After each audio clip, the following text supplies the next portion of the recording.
Welcome to the deep dive. We are jumping straight into the sources you sent us today. We're targeting one piece of equipment that's, central for the cost-conscious home theater builder in 2025, the Denon AVR-S570BT.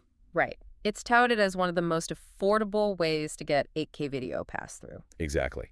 And so our mission is to cut through that marketing hype and really figure out if this Boogit unit holds up for you or, if corners were cut where it really matters. It's a fascinating challenge for a company like Denon. I mean, they have a reputation for strong performance, but packing serious future-proofing into an accessible price point, that always requires some compromise. If they pulled it off, though, it really democratizes high-end home theater. Absolutely.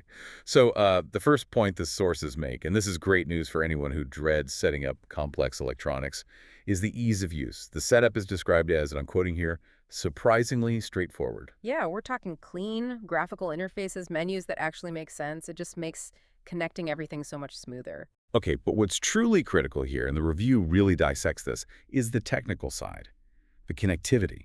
Well, 8K is the headline, but the real value for most listeners today, especially if you have a modern gaming console, is the 4K 120 pass-through. On multiple ports, too, right? Yes, on multiple ports. That high refresh rate 4K is the crucial measure of future-proofing.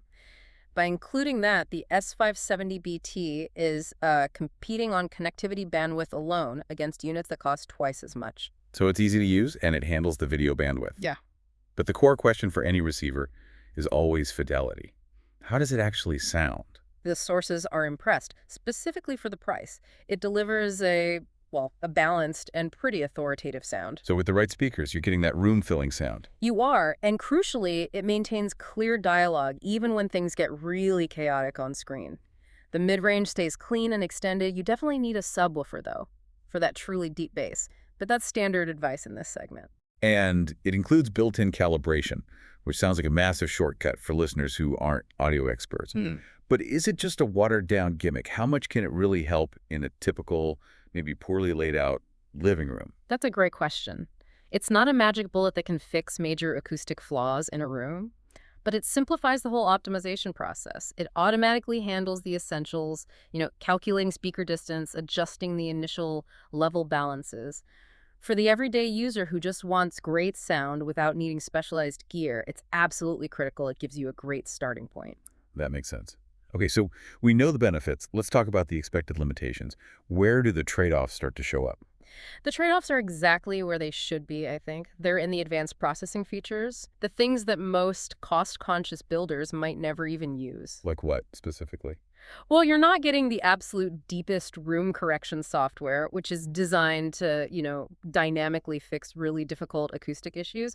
You also sacrifice the most sophisticated surround virtualization. And for someone with just a standard 5.1 setup, am I even missing out on that?